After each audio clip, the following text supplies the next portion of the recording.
Okay, we are once again live. Hello, everyone. Welcome back to Mission Top.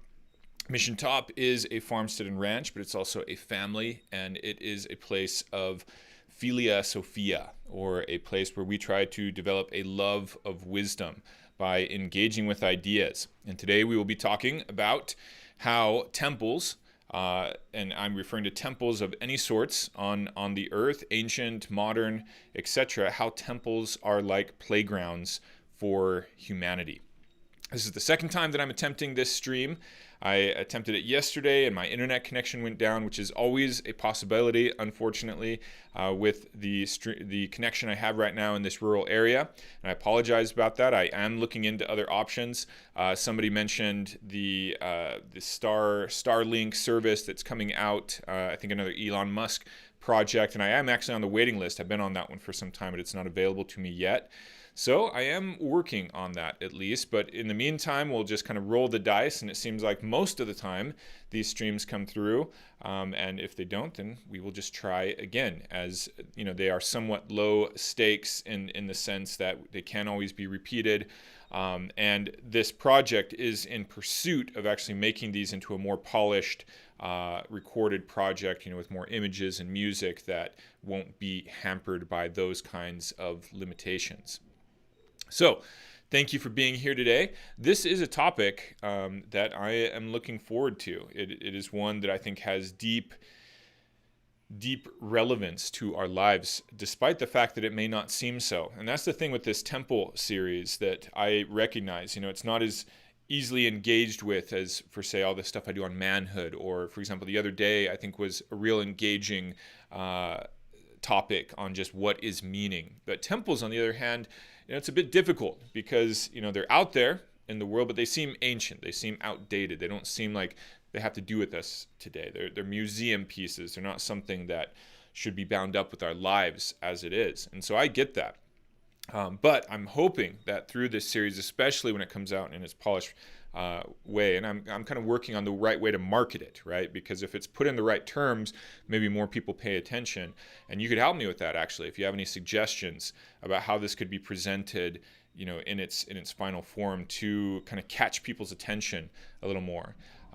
But as we go through this series, I hope that you're seeing the relevance that this stuff has to our lives, and how being able to look back at temples that exist throughout the earth, both the ancient ones that we typically think about, but also the ones that we brought up that exist today. We just don't know to call them temples, whether it's Disneyland or whether it's, you know, a sports arena and the rituals that go on there.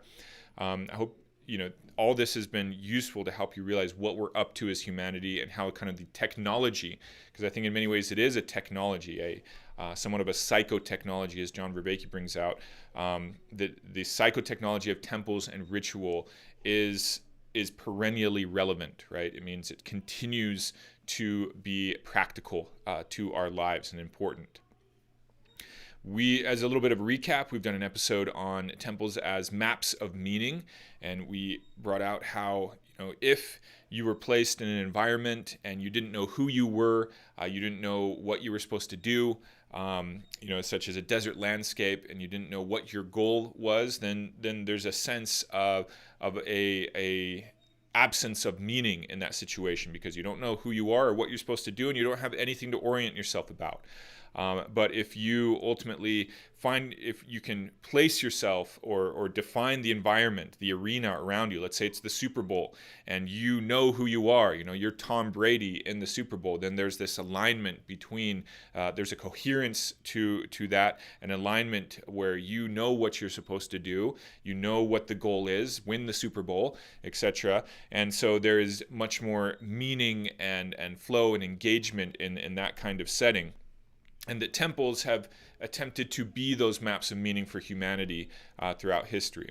We've talked about how temples are also symbolic worlds, how in presenting this map of meaning to us in a way that can most engage people at any level that they're at, whether they're an intellectual or just a poor peasant or something like that, temples predominantly rely on symbols, which we've tried to identify and explain what a symbol is. They're very much a container, a package that can contain a pattern of meaning inside of them in very powerful ways. And so we brought out the symbol of a mountain and showed how, your experience with a mountain, not in a scientific way that you experience a mountain as far as elevation and GPS points, but more in how you're when you are on a mountain or you're looking at a mountain, what is your experience? Those experiences of reverence, of awe towards a mountain, and in climbing one, you experience the challenge of a mountain, but also the elation that comes from getting to those higher and higher points on the mountain where you can see more, and you get to the pinnacle, the center place of a mountain, where you get to the highest place and feel most close to the divine per se. Right, so that the mountain is this potent container of all. Those are all patterns of meaning right there, right, that we could extract and apply to different areas of life, but they're all contained within this symbol of a mountain. It's this union of kind of heavenly, meaningful principles, and then a physical matter that can actually kind of show us those principles in the earth. So it's a union of meaning and fact, you could say, or meaning and matter.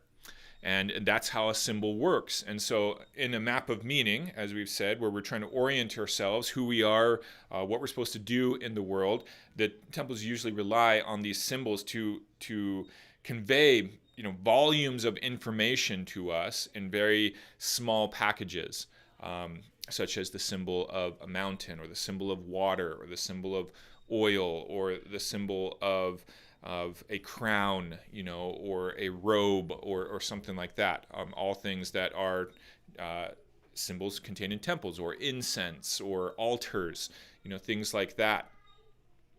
And so as we've developed this, what I hope you're also getting a sense of is the way that temples aren't just a map, and they're not just a kind of container or a place of symbols, but there's also usually a story, a narrative bound up with temples. And in many ways, it's oftentimes the same narrative. And that narrative is one of an ascent of a mountain. And as much as almost all temples across the earth are shaped like mountains, the basic story in most temples is that you're going there and getting to a more central place, or at least somebody is. Maybe it's the priest or the high priest goes to the central place. There's usually sacrifices made along the way, and then you eventually have to leave and come back down off of the mountain, kind of back into the profane world. That was the sacred world. This is the profane world. And one way of kind of getting into that story and kind of getting some of the details of it that I recommend to you, as I'm always trying to recommend good books to you, is through this book right here, Gregory, or The Life of Moses by Gregory of Nyssa, who was an early church father, an early Christian, lived 335 to 394 AD, and who took the life of Moses, the basic story of Moses as it is in the Hebrew Bible. First, he kind of tells the story and lays it out, and then he goes through it and kind of treats that story as a temple, as it were, and the narrative of it. We're trying to show you how each element of the story, almost all of them, are these rich symbolic containers for patterns of meaning. And if you think of Moses and his story, oftentimes we're thinking, all the way to the Ten Commandments kind of moment, or parting of the Red Sea and that. But go back all the way to the beginning, and it's an interesting story where Moses, through a series of events, grows up in a very kind of Harry Potter situation, right? Where his parents that he sees, which was the Pharaoh and is it the Pharaoh's wife or daughter? I forget, but the household, he's there in Pharaoh's household, and anyway, they're not his true family, right? So over time he learns that he actually has a different family, a more meaningful family. That actually the Pharaoh is kind of seen as a tyrannical father, and he eventually has to break out and leave that household. And what does he do? He goes and ascends a mountain, right, personally, and encounters God in the burning bush on the mountain. Just like a regular temple narrative. And then what does he need to do? He has to descend off that mountain, leave that sacred space, and he has this charge to go and essentially do the same thing, but now for his broader people, his family, the Israelites. And so he goes and frees them from the tyrant, takes them to a holy mountain, and tries to get them to ascend the mountain. And as we know in the story, in many ways, they weren't prepared for it. And so what he ultimately ends up kind of bringing down off the mountain is, yes, of course, the law, the Ten Commandments, but also this heavenly pattern, right, by which is used to construct a building, used to construct a temple, which is the tabernacle. And so what he does give to the Israelites in order to help them ascend a mountain is this structure in the tabernacle, which if you look at it from above is again shaped like a mountain. It doesn't have much, physical elevation, but if you look at it from above and you realize that it's concentric spaces and the holier things are in, the more central spaces, it is meant to embody a sacred mountain. And the people, as a people, not so much as individuals, but as a people, orient themselves according to this tabernacle. They camp around it, and different people in the hierarchy can go into the more central places. Rituals are performed there, and then in the most central place is the presence of God, which only the high priest goes into once a year, but in a way that is supposed to be kind of embodying the people as a whole. So you see there, again, this story of ascending a sacred mountain, and in the process of that, bringing about some sort of transformation, some sort of greater identification, you could say, with the divine or with God. So I point that out as a reference because it's a fantastic book. Even though it was written, 1,600 years ago, it is very readable, surprisingly, like very enjoyable to read, I would say, whereas a lot of ancient texts aren't. And so I recommend that one as something to pick up. Okay, but now let's dive into the meat of what we want to talk about today. And it actually ends there with that tabernacle. That's why I put it into the thumbnail today, which I failed to have up here right next to me. But that tabernacle, I put it juxtaposed right next to a playground for a reason. In many ways, it kind of seems silly to put those two things together, but I'm going to make the case that I think they are very much the same thing. And even in these images, I hope to have a little bit of a semblance to the two. And in as much as the tabernacle is out there kind of in an outdoor setting, and so is the playground and whatnot, they look a little bit like each other, and I wanted that connection because I think it's there. But to get there, we're going to have to start with the playground and what it is. Of course, playgrounds are tied up with children. And so we're going to start there with childhood development. I've had more than my fair share of observing childhood development. I have 8 children. So in that sense, I'm not a expert or a PhD on childhood development, but when it comes down to the actual experiencing childhood development, 24 hours a day, you could say I'm an expert because I've experienced it much more than your average human being on a day-to-day basis. And I pay attention and I observe it. It's one of my number one hobbies. To see the unadulterated smiles that come from a childhood in some state of progression, or that process of progress that you see in them is to glimpse into what we usually, I think, are referring to when we refer to heaven, right? It's in a sense that joy that so many of us and religions and movements and New Age things are trying to get back to, right? We have this sense that we used to be with God in a paradise up on a sacred mountain, right? Because paradise is oftentimes portrayed as a mountain, and that's very much like childhood, right? Because we see that types of the growth and development that they're experiencing and the joy in there, and we're like, wow, that's, and somehow you lose that as you grow up.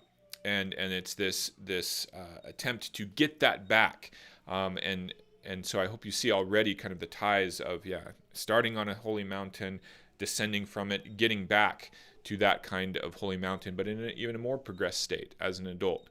So anyway, there's something of heaven in the way that children develop, and you see it.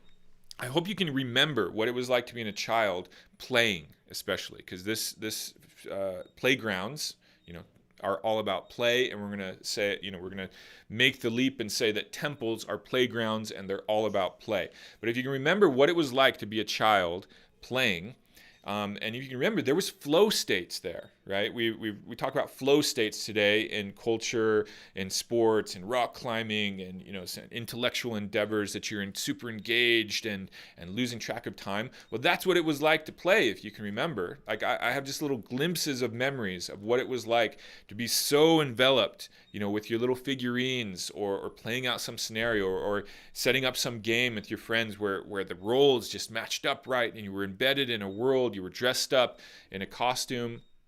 Right, and there was that sense of deep engagement, that sense of deep, embeddedness inside of a story and an environment, that brought about those profound senses of meaning that, again, we try to get back to, because it was so natural then to fall into that, and now we have to kind of really work at it to get back.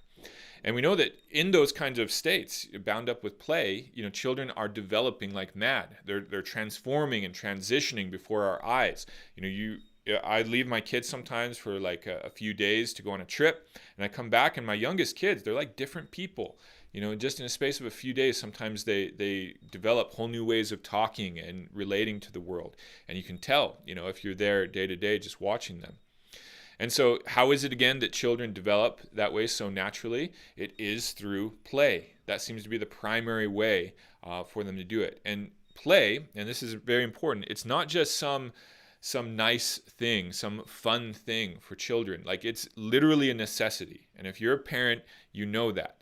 Like, if your kid can't play for a sustained period of time, they start to break down, right? Their personhood starts to melt and dissolve, and they have to get back into a play environment to become normal again, right? Very bad things happen when your child isn't allowed to play enough. And so a place specifically designed for play for a child, a playground, or a very engaging natural environment, it is like a temple to a child. I mean, you see the way that they yearn to go there, and the way that they are so full of joy to arrive at a play place. I have one daughter who, has been particularly enamored with, your regular playgrounds, like in a city park, and it is such an engaging joy, something she yearns for, to go to a playground. And when it's there, you can tell it's not about what play is in our minds. It's not just about amusement and entertainment and just having fun. Of course, there's that joy and fun there with children, but play is a serious business for them when you really watch them and see how they're engaged in it. And in fact, it's that way for many animals. Many, especially mammals, the ones that I've got around me, dogs, for instance, I mean, they basically just want to sleep and then play. Like, they love play. But even animals like lambs, these lambs form into lamb gangs, and they play with each other. They race around, they chase each other, they do bounces in the air, they do things right next to each other, and you can tell it is play, right? Pigs do the same thing, goats the same thing. Chickens, I haven't watched them as much. My other people in our family have been watching the chickens more, but I'm sure there's probably some form of play there as well. Okay, so you can see what the case I'm trying to making is how important and profound play is to the development of living creatures. You could say at least more advanced ones. The closer you get to something like a human, the more play becomes important. And so we need to regain that importance in our lives. As I was saying, as with so many things, we've trivialized play. Just like we've trivialized food, just like we've trivialized sex, just like we've trivialized the home, as being kind of this place to avoid, to get out of and get onto your career. That's the serious place, right? We've trivialized the feminine and acting feminine. We've trivialized ritual. We've trivialized so many things in our world that used to be sacred, right? And with play, it's the same thing. We've trivialized it in a way that we've equated it, again, with very non-sacred, very profane things, entertainment and amusement. That's what play means for us. It means to go to an amusement center, right?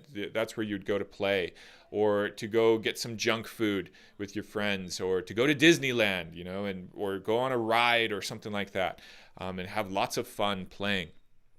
And with children, for sure, the play is tied up with enjoyment, but again, just watch children and you'll see that it's much higher stakes for them. Like, have you ever seen them engage in a role-playing game, like very deeply involved? They get mad, right? easily in those types of settings if things aren't going as they want them to go in that type of engaged play. It's serious to them, and if kind of the rules that grow up around the games that they have and the scenarios get violated, they're very upset that their play is being interrupted, you could say, because I think they have a sense that this is important, this is needed for them, and they don't want it to be spoiled.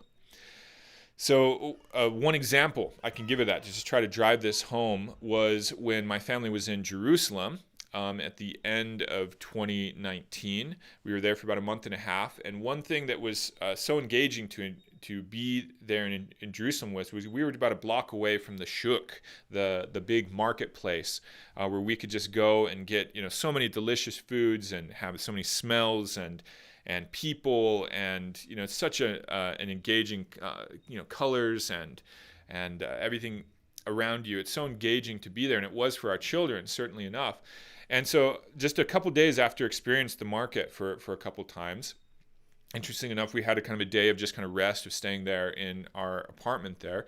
And the kids, just out of their own doing, kind of maybe the youngest 5 kids or 4 kids or so, they entered into this scenario of play that revolved around setting up a market, right? And so think about what they're doing as they're doing that. In a sense, they're trying to understand the market and what you do and how you go and be somebody in the market, and the different roles in the market, the sellers as opposed to the buyers. And so they, in order to figure that out, in order to figure out the market, they actually had to participate with the market. They had to embody it. And so they did this all spontaneously, unplanned by any adults. And you could see that morning they were in a flow state as they prepared these things. They prepared props and things that would represent the things in the market. They made play money. They built in a little ATM because they had seen us go to an ATM and take out cash from that market. Okay, and they even had people get PIN numbers ahead of time and things, and so they spent hours setting up this scenario, deeply engaged in it, in a flow state. I'm sure it was like minutes to them, but it took them a long time to set this up, and then they wanted us to come and participate in the market with them. And the funny thing was that the participation, the actual playing out of the end part of the scenario lasted literally like 5 minutes, as we were supposed to take our ATM card, go and extract the cash, go then and buy some different things at the market and take them away. It only took a few minutes, but that whole scenario was just as engaging as the end point for them. And if you consider about what they were up to when they did that and why they needed to do that, you can see that they were embodying patterns and then playing out the scenario of the patterns. They didn't need the actual goods from the market. They didn't need real ATM cards. They just needed things that enough satisfied the pattern of an ATM card so that they can enact the pattern of going to the ATM and enact the pattern of actually engaging in the marketplace, right? And so if you can kind of pierce into the profundity of what's going on there and the way that kids can do that by themselves, and then the way that is deeply tied into their progress and development, then you'll get what temples are all about. Okay, so let's notice the things that they had there set up. They needed a place, an environment in which to act something out. They needed costumes, if possible. That's always an enhancement. And if you know kids, you know that they love costumes. They love dressing up, both the boys and the girls. You see a lot of girls, in their princess costumes and whatnot. But the boys, the other day we went to dinner with a family and he greeted us there at the door. I'm wondering if he's 4 years old, 5 years old, maybe even 6 or something. But anyway, he had a very much, kind of Western outdoor get up on, and he announced himself, he was Davy Crockett, right there, and we treated him as Davy Crockett while he was there because he loved dressing up. But you also need props. Kids love props, and they love wands and guns and money and things like that. But the cool thing is they don't need the actual things all the time, right? If there's something shaped like a gun, it becomes a gun, which is, why it's so funny that, parents say, I'm never buying my children a gun or something like that. Well, they'll make a gun because there's something very engaging about weapons to them. And so they only need something that enough represents the pattern of something in order to be a sufficient prop. And then they oftentimes don't know to ask for this, but music is definitely an enhancement when they can get their hands on it. And so they'll very easily act or be engaged with music, even in the absence of other things. My kids are constantly asking me to turn on music, and then of course they want to dance to music. I found near universally with children that they yearn and respond to music and dance at early ages. I've never met a child yet who wasn't turned on by those kinds of things.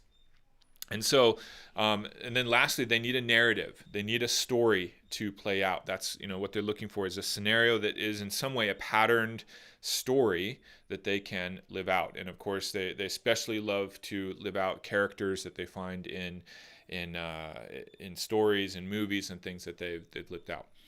And so with that, those are all key components for them to transition in their development, to go from being toddlers to young kids, and from young kids to teenagers.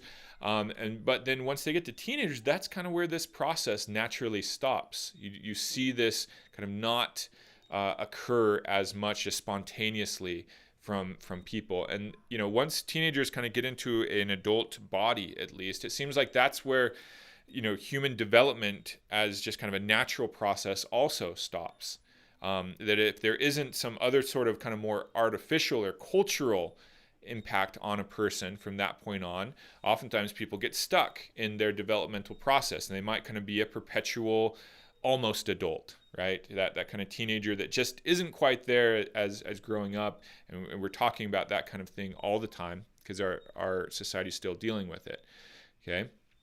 But there's a lot of institutions and systems that believe that there are higher stages of development. Just as a child is to an adult, other systems of and institutions believe that there's the child to the the adult to the sage, or the adult to the enlightened being.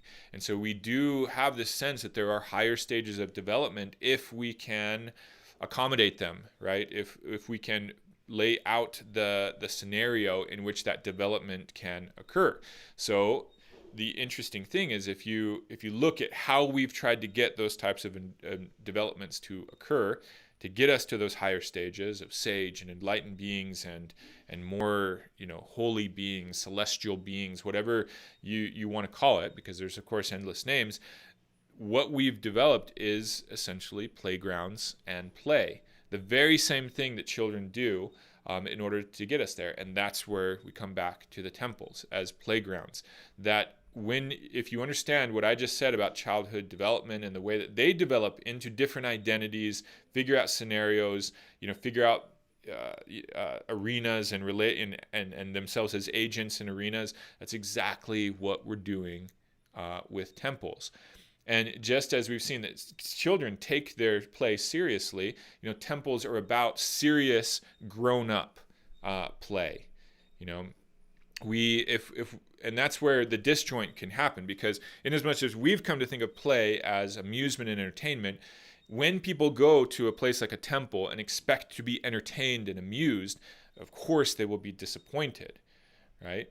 But if they go expecting to have deep play and an engagement in an environment in the right way, then they can be just as turned on, just as engaged, getting just as much flow states and things like that in a temple as a child is, playing out a scenario like I laid out, like a marketplace. Okay.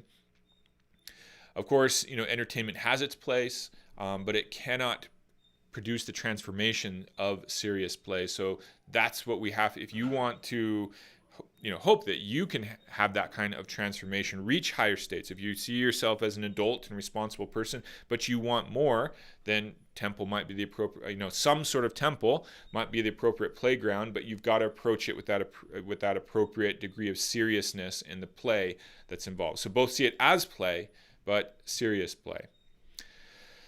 Okay, so how do they do that? Well, they do that in the same ways as children do.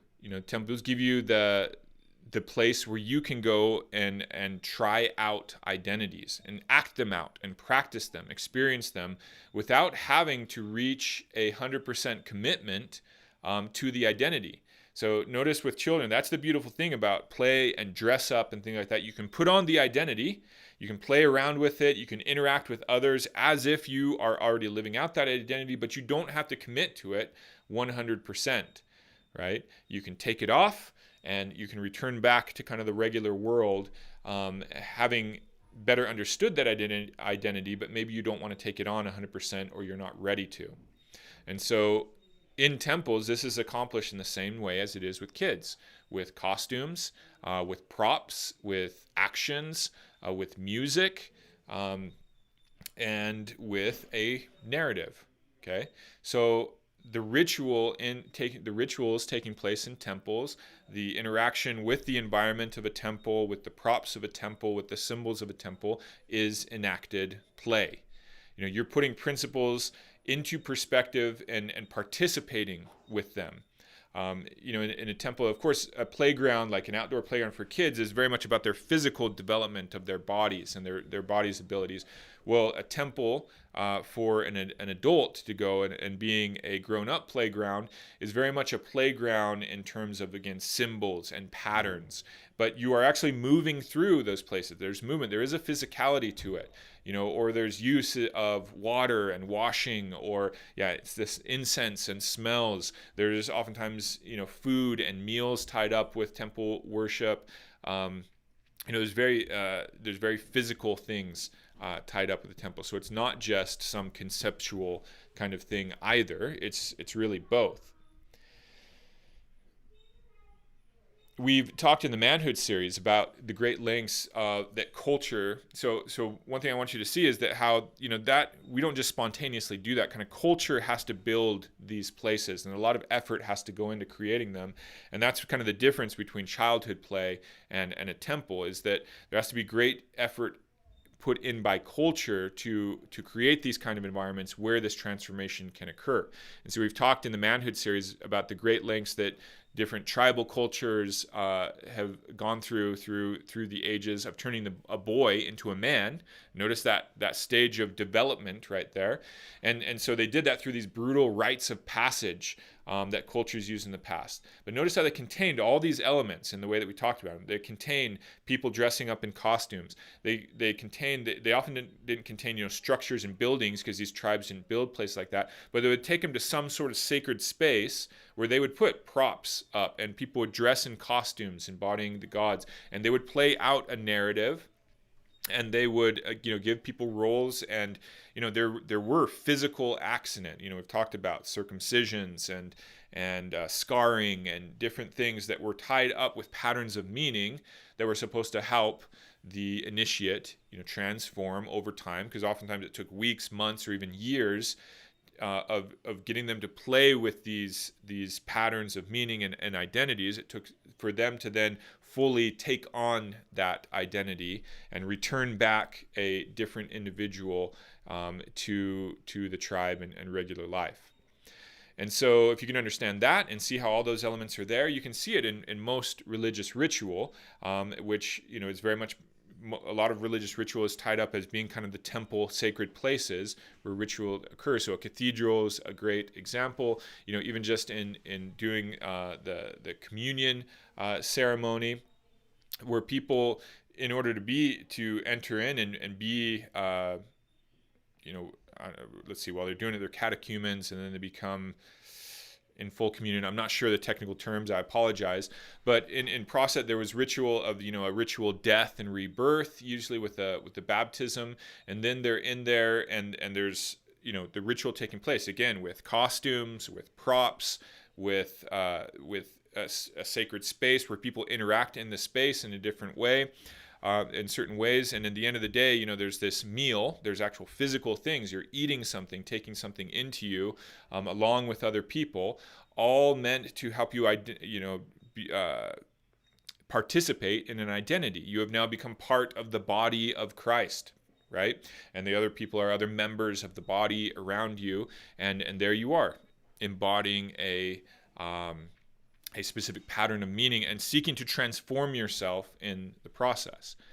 A counterexample to show that this doesn't always have to be transformations that we would deem as good transformations would be Nazi rally grounds, where powerful rituals and ceremonies would take place when they would do. In the early days of the Nazi Party, they'd have people come from all over Germany to Nuremberg, to these Nazi rally grounds where they had built temple-like structures, and they would have people dressed in costumes. There would be music, there would be props, there would be all the features of this kind of play environment, and there was participation in identities, right, where they're trying to get people to transform into these identities, and of course there's all focused in on this identity of the Fuhrer in that environment. So one that we would see as a negative example, but very much operating in the same way. If we want to kind of take it out of that ritual environment, we can see that this works very much in just kind of our regular mundane life in the ways that we know we need to transform, and we can do the very same thing. So let's say somebody knows that they want to transform into being a parent, right? But they just feel like they're not there yet. They can't be a parent. That's like being a parent is a different kind of being from a non-parent, right? A parent looks at the world through different eyes. They see dangers in different places that they didn't see before. Their patterns of life are different. And so somebody who's not a parent looks at that different kind of being and says, I want to make that transformation, but I can't make that jump. How do you get them to make that jump? Well, some steps that would be helpful, right, would be maybe to get that person to babysit for somebody, right? They essentially get to go and try on the identity of a parent for a short amount of time, participate in the patterns of a parent without having to commit to it 100%. So they can stop being the babysitter, and they can kind of, collect themselves and see how they did, and kind of try to make sense of their experience of being parent for a time. Or another way that you could start participating in that pattern of being a parent is to get a pet. And, lo and behold, many people in today's world have chosen to just be a parent of a pet to satisfy that desire that many humans have, rather than have a child, which in my mind is kind of sad, but nonetheless, it shows that by participating in the same kind of pattern, the same kind of transformation occurs. Many people who are the parents of their little precious dogs, that's how they treat it. It is their baby, and they become a parent in that sense once they live out the patterns of taking care of a more helpless thing that is, in a different stage of development. Okay.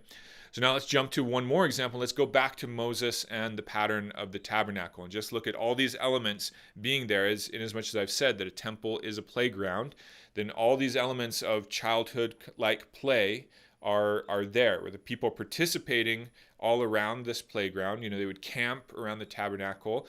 There's costume in the way that the priests who operated in the temple would be the ones wearing the costume, the robes of a priest, to set them off as having a particular identity. And then there was a participation with this structure. Not everybody could go into each space. Only certain people could go into certain spaces. And then ultimately only one person could go into the holiest space. And again, all tied up with props, with music, with all the aspects of ritual. And I just want to put that image into your mind because I want you to see the tie-ins to what children are doing with their play. They're enacting a drama, which is there's always a drama and a narrative to it. But they're doing it with things that don't actually have to be one-to-one correlations for the thing that you're trying to participate in, right? And so the tabernacle itself is not a mountain in a one-to-one correlation to the Mount Sinai, right? However, it has the patterns of a mountain, and it is enough for people to go and participate in those patterns. So in a sense, the tabernacle is a mountain, in another sense that people can participate with and receive the same kind of transformation as if they were climbing this other holy mountain, Mount Sinai. But of course, even that Mount Sinai wasn't the real pattern that they were after. It was after this more basic pattern that we've been talking about with temples of ascending a mountain of divine ascent, where you're ascending to God to have this greater connection to God Himself. Okay.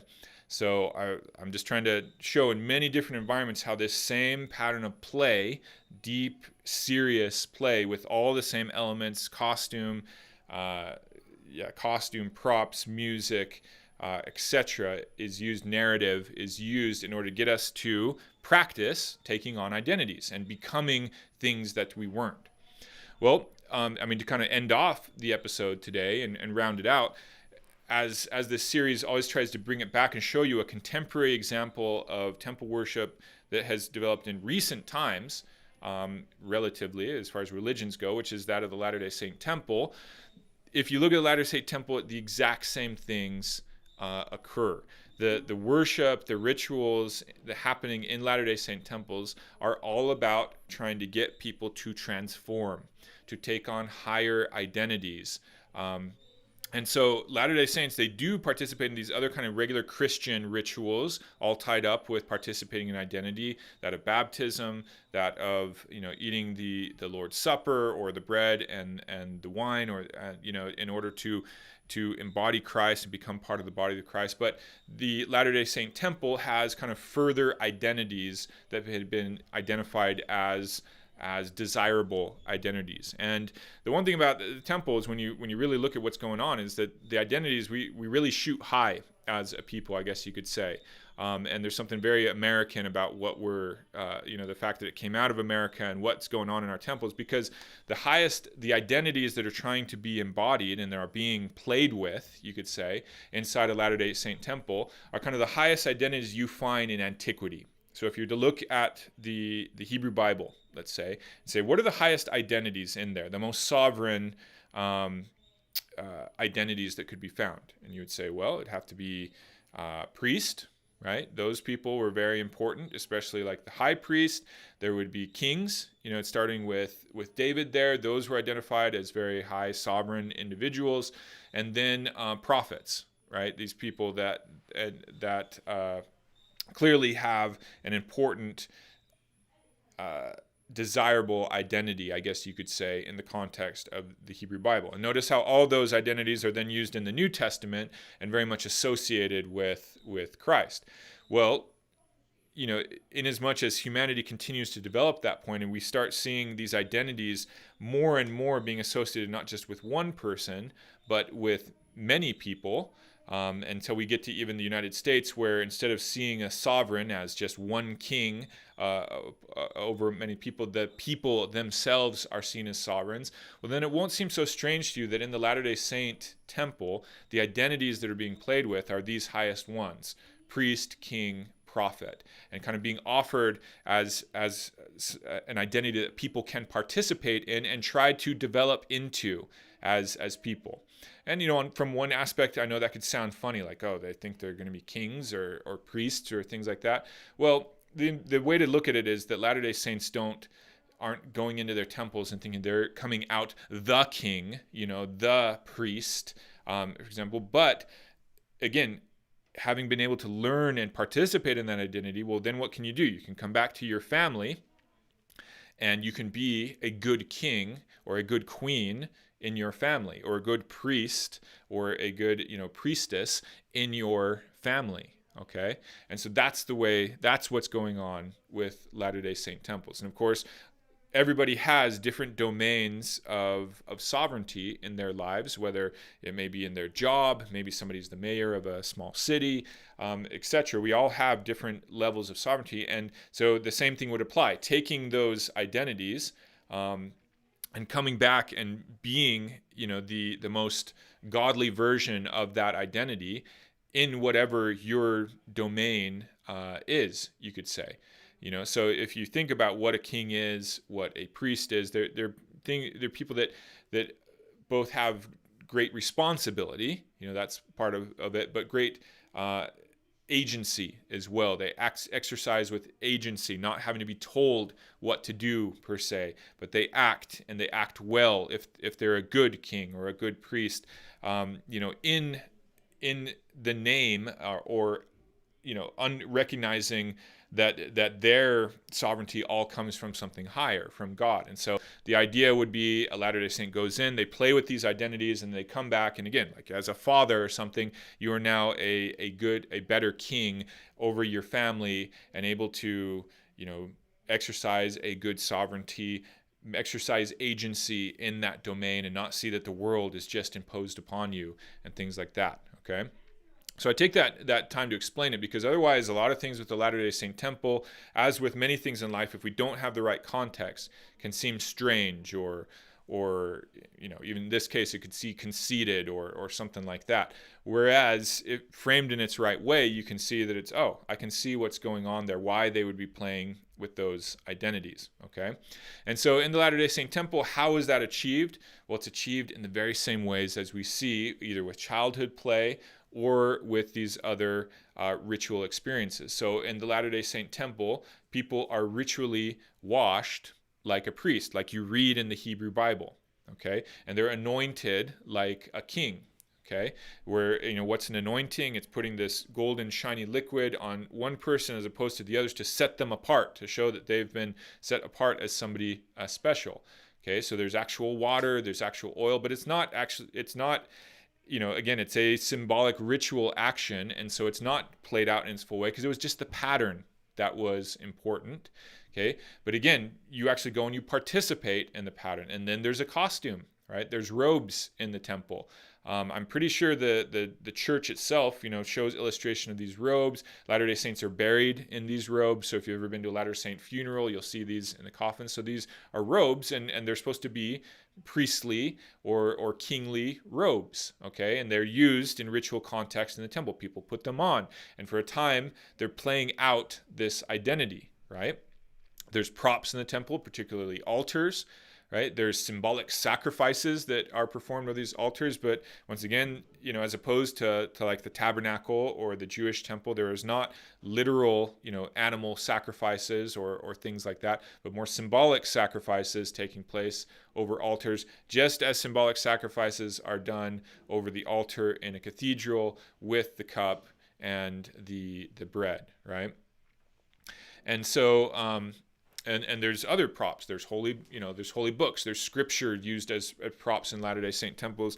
Just like the Torah scrolls are taken out in a synagogue in a Jewish setting and brought in as part of the ritual that taking place in there. And in a Latter-day Saint, in the ritual context within the temple, the same kind of ritual ascent up a mountain is enacted, complete with a narrative. And the narrative is the same one that's there in the Hebrew Bible that I think we've mentioned before. This notion that you started in a paradise, and the paradise there is, it's not said explicitly, but it has the features of a mountain. 4 rivers flow out from it, and in the book of Ezekiel, it mentions it as a mountain. So you can see this paradise as a mountain. You started there with God in kind of this more innocent state. The fruit was eaten from the tree of life, and people were cast away from this mountain. And then there's this process of divine ascent, trying to get back up the mountain. And this is ritually embodied with a drama, with a narrative in the Latter-day Saint temple.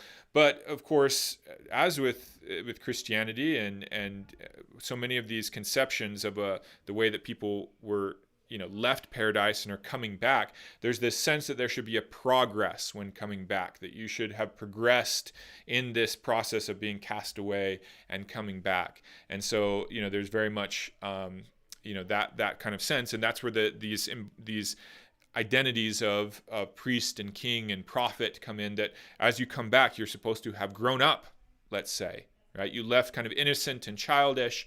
You made this mistake that cast or this decision, and the way that it's framed in the Latter-day Saint temple, to leave this paradise, and then you come back and you've grown up into higher identities. And that's where the costume and the robes and the kingly priestly identities would come in.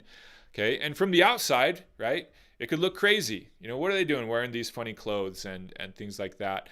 If you don't have the right context, But, just think of a sports match outside of if you've seen that for the first time, or a graduation ceremony in the United States with everybody wearing the silly robes and things like that, or a Harry Potter meetup when even adults have come wearing their costume and stuff.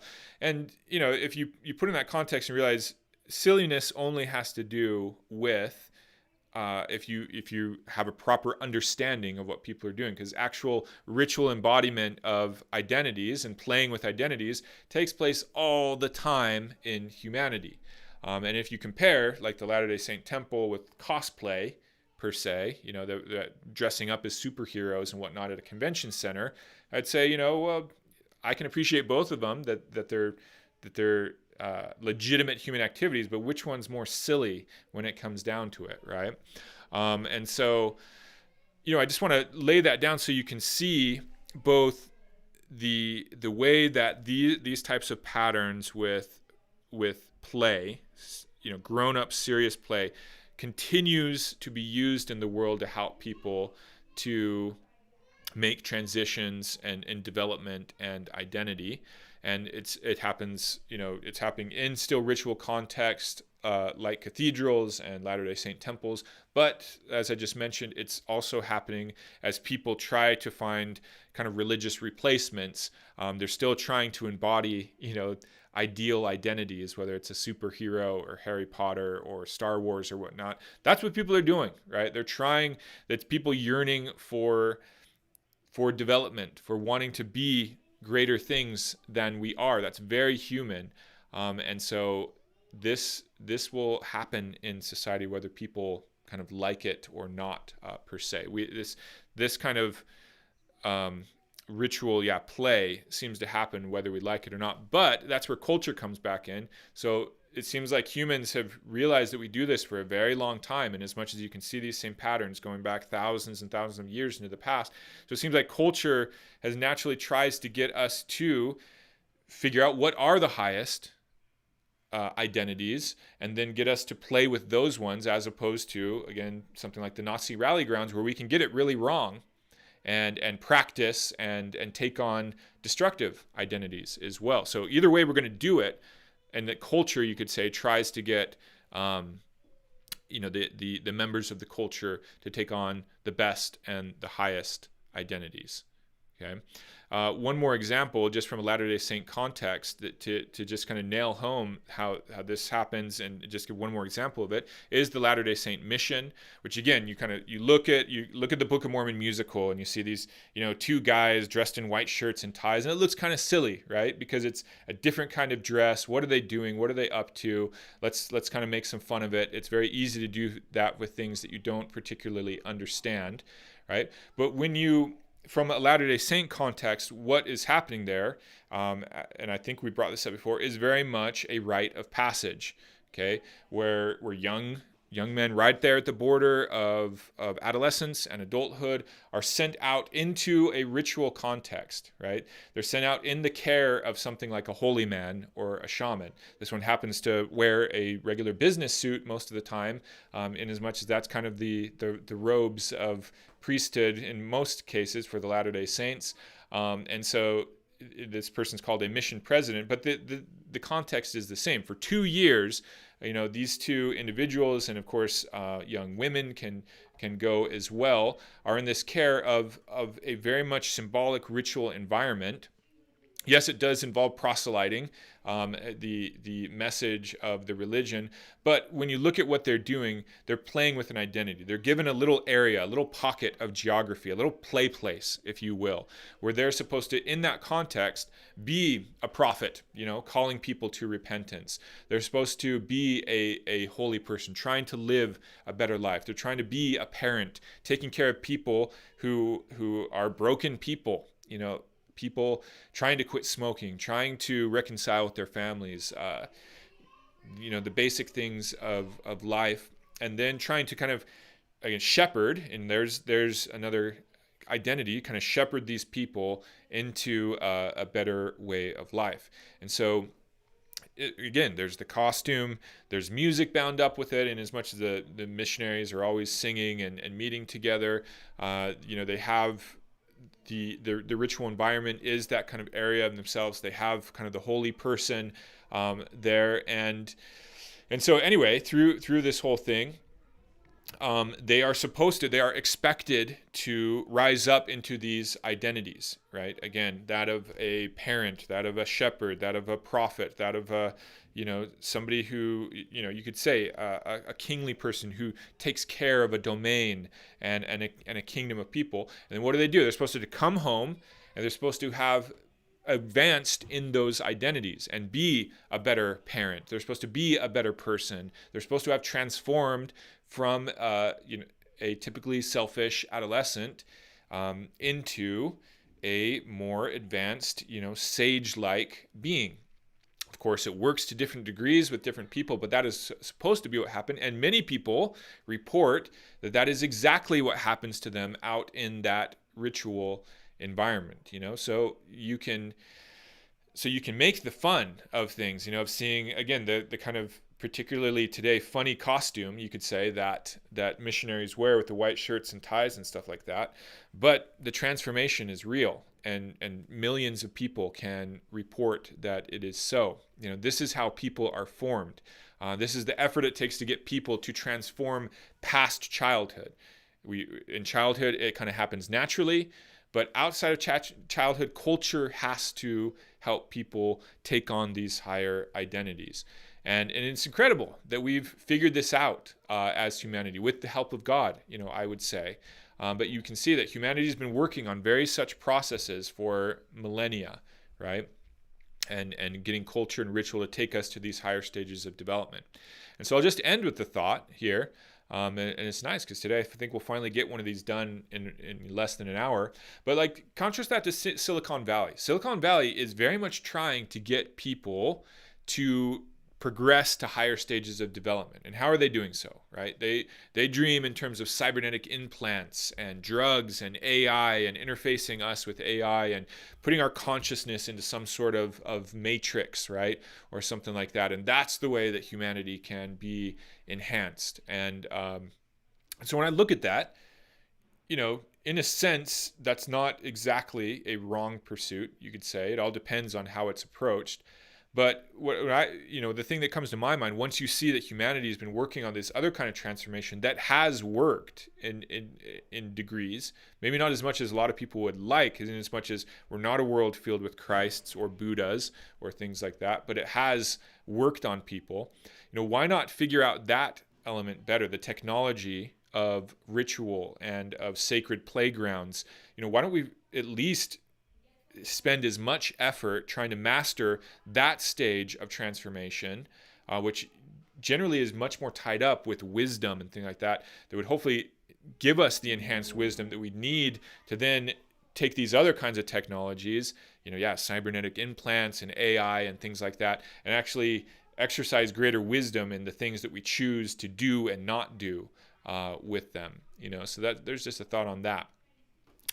But in a final thought, now let's bring together these three episodes: the map of meaning, the symbolic world, and the playground all together. Okay, so now we see that a temple, and this is virtually any temple across the earth, any tradition, is supposed to be giving you this landscape, a map of meaning in which to orient yourself, and it's composed of symbols, these rich, small packages that contain great amounts of patterns of meaning, and then you're supposed to go in there and play in that map. The way to really orient, to get to know the map, is to play within it, and that's what you do in the temple. You actually walk around and you do actions within the map of meaning of a temple. But the whole purpose, and this is what I think a lot of people miss, the whole purpose is to orient yourself better to act than, descend off that holy mountain and take the patterns with you and act out in the world, right, more successfully.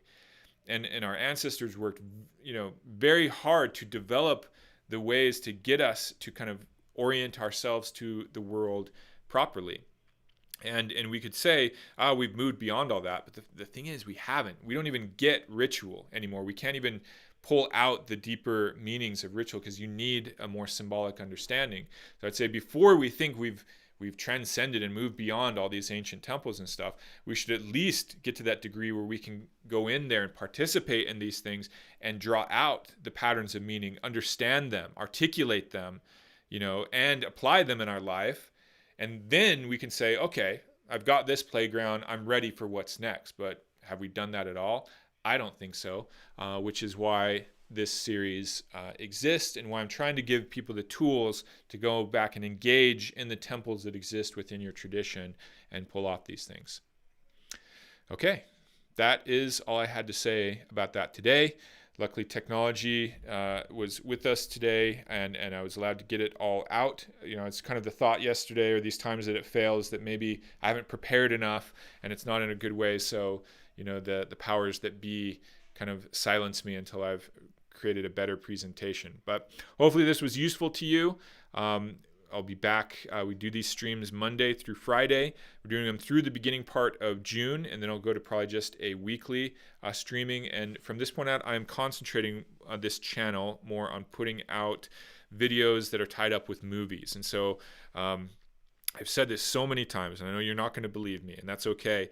But I am making progress on the Interstellar video. That's the one I want to lead out with next. And so I'm hoping to wrap up the script by the end of this week. I was hoping to do the whole thing. It's not going to happen. But by the end of next week, my commitment is to have the Interstellar. I am committing this as an official commitment for any of you that want to hold it to me. I'm committing, unless I get hit by a car or something and end up in a hospital, I'm committing to finish the Interstellar video finally that I have mentioned so many times. And the script is getting wrapped up. I think it's what I finally want it to be. So that should be by the end of next week, just to give you a little heads up on what is coming on this channel. But absent that, hope to have you back tomorrow. Maybe I can get Sarah to join me again for some more domestic topic per se, which a lot of you report actually really liking. So we'll see about that. But in either case, 11 o'clock tomorrow. Nice to have Harlan and Wiss on here. And you're always welcome to participate, but I think I've talked enough today. So this is Gary signing off from Mission Top, and we hope to see you again back in the future.